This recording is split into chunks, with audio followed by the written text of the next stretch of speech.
It's vital to understand that the European Union was created by the United States, not the Europeans. Back in the 1940s and early 50s, it was the United States that wanted an integrated Europe. The Europeans resisted. The United States wanted an integrated Europe not because they liked the Europeans, but they wanted a strong economic bulwark against the Soviet Union, and they wanted allies who could afford armies, and so they wanted integration.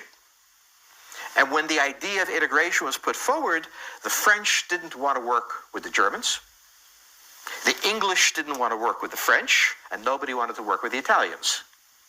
So you had this fundamental problem. The first European leader that accepted the idea of a European entity, whatever it was called, was Charles de Gaulle.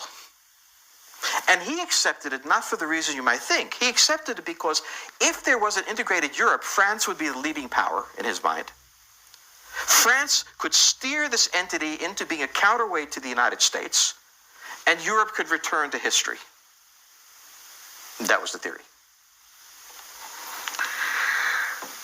Over time, the Europeans adopted this idea. They first struggled against it, then they adopted it, and there was two European unions. One was the outer seven, the other was the inner six, and it developed onward until it became, in 1992, the same year the Soviet Union fell, the Maastricht Treaty came into force.